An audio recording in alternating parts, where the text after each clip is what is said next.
سب سے پہلے میں حمد و ثنا کے پھول اس رب ذوالجلال کی بارگاہ میں نچھاور کرتے ہیں جس نے انسان کو احسن تقویم کے سانچے میں ڈھالا، پھر اس کو معلم عالم کی تعلیم سے آراستہ کیا۔ عقیدت و محبت کا گلدستہ پیش کرتے ہیں اس محبوب رب ذوالجلال کی خدمت میں جس کو رحمان و رحیم نے رحمت للعالمین بنا کر مبعوث فرمایا۔ حضرات گرامی، آج جو ہم یہاں جمع ہوئے ہیں یہ جامعہ انعام العلوم چکرون بونجوا کا عظیم الشان جلسہ دستار بندی حفاظ کرام معظمت قرآن مجید و اصلاح معاشرہ ہے۔ اس جلسے کے تحت ہم جمع ہوئے ہیں۔ ہم تمام اراکین جامعہ کی جانب سے آپ تمام حاضرین جلسہ کا اور مہمانان کرام کا اس جلسے میں خیر مقدم کرتے ہیں۔ آج کے دور میں ہر انسان کسی نہ کسی اعتبار سے مصروف و مشغول ہے، اس کے باوجود آپ نے اپنا قیمتی وقت فارغ کر کے دینی امور میں انہماک اور شرکت فرمائی۔ یہ سب دینی محبت اور تعلق مع اللہ پر مبنی ہے، اور خاص طور سے دور جدید میں جبکہ دین و شریعت سے بے رغبتی اور لاپرواہی عام ہے۔ اتنی اچھی تعداد میں آپ لوگوں کا یہاں جمع ہونا یہ قلبی مسرت و شادمانی کا سبب ہے، اور اس بات کا غیور ثبوت ہے کہ آپ کے دلوں میں ابھی اسلام کی چنگاری باقی ہے جو کبھی بھی شعلہ جوالا بن کر پورے علاقے کو منور کرنے کی استطاعت رکھتی ہے۔ وہ ایمانی حرارت و تابانی موجود ہے جس سے سوکھے شجر بھی نمی کا ادراک کر کے توانائیاں حاصل کر سکتے ہیں۔ ہم حاضرین جلسہ کی انتہائی خوش نصیبی ہے کہ ہمارے مابین اسٹیج پر اتنے عظیم اور عبقری شخصیات موجود ہیں جن کی علمی گہرائی و گیرائی، قائدانہ لیاقت، منکرانہ سوز و گداز مسلم ہے، جن کا ہر عمل و نقد شادابی اور فکر و نظر کی زرخیزی فطری ملکہ باغپن کا پتہ دیتا ہے، جن کے ہر کام کا خمیر خون و جگر، نور و تقوی، اخلاص و بیتابی، عشق رسول اور محبت الہی، لذت سحر خیزی، شوق ریاضت، خدمت مہمان رسول، عوام و خواص سے اٹھا ہے۔ یقیناً جب ہماری نگاہیں ان عظیم ہستیوں کی طرف اٹھتی ہیں تو ہمارے قلوب فرحت و شادمانی کے جذبے سے لبریز اور ہمارے چہرے بشاشت سے چمک اٹھتے ہیں۔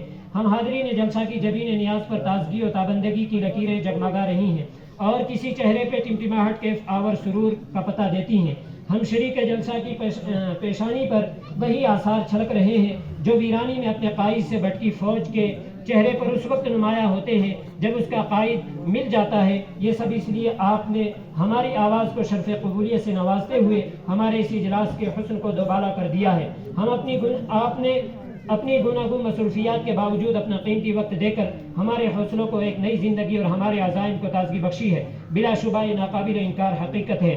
حضرات گرامی، یہ جلسہ جامعہ انعام العلوم چکرون بونجوا کے زیر اہتمام ہے، اس لیے جامعہ انعام العلوم کا تعارف کرانا ضروری سمجھتا ہوں، اور میں چاہتا ہوں کہ چند سطروں میں جامعہ ہاذا کا تعارف کرا دوں۔ یہ کوئی تنظیم یا جماعت نہیں بلکہ علاقے کے معزز علماء کرام اور علاقہ بونجوا کی مشہور شخصیت حافظ غلام محمد میر صاحب رحمۃ اللہ علیہ کے ہاتھوں 1996 میں 96 کو قیام عمل میں آیا۔ اس اعتبار سے الحمدللہ جامعہ کے قیام کو تقریباً 28 سال ہو چکے ہیں۔ الحمدللہ اللہ کے فضل و کرم اور علاقے کے معزز علماء کرام کے باہم مشوروں اور آپ حضرات کے تعاون سے یہ جامعہ اپنی منزلوں کی طرف روز اول سے رواں دواں ہے۔ الحمدللہ اس جامعہ کا مقصد مسلمانوں کے بچوں کو قرآن و عقائد دینیہ کی تعلیم سے آراستہ کرنا ہے اور ان کے عقائد توحید کو مضبوط کرنا ہے، کیونکہ آج کے دور میں نت نئے فتنے جنم لے رہے ہیں جس کا شکار پڑھے لکھے اور کمزور مسلمان ہوتے ہوئے نظر آ رہے ہیں۔ الحمدللہ اب تک اس جامعہ سے 63 طلباء کرام حفظ قرآن مجید کی دولت سے مالا مال ہوئے ہیں، جن میں سے الحمدللہ 26 طلباء نے ایک نشست میں قرآن کریم سنانے کی سعادت حاصل کی ہے۔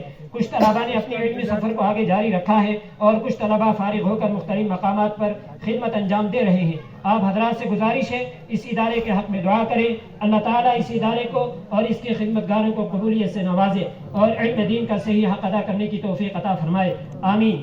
جی تو چاہتا ہے کہ فرحت و شادمانی کے لمحات دراز ہو جائیں، مگر افسوس تنگی وقت دامنگیر ہے۔ ان سے مل کر مجھے رونا تھا، بہت رونا تھا، ان سے مل کر مجھے رونا تھا، بہت رونا تھا، مگر تنگی وقت ملاقات نے رونے نہ دیا۔ اخیر میں شمع خراشی کی معافی چاہتے ہوئے اکابرین جلسہ، صدر جلسہ، حاضرین جلسہ کا اور مہمانان اعظام کا، اراکین وعملہ جامعہ انعام العلوم اور اہلیان علاقہ بونجوا کی جانب سے آپ تمام کا دل کی گہرائیوں سے استقبال اور خیر مقدم کرتے ہیں، اہلا و سہلا مرحبا کہتے ہیں، وما توفیقی الا باللہ۔ ان چند گزارشات کے بعد بڑے ہی ادب و احترام کے ساتھ حضرت مفتی محمد معراج الدین صاحب دامت فیوزہم سے درخواست ہے کہ حضرت والا اپنے ناصحانہ کلمات سے ہم سامعین کو محظوظ فرمائیں.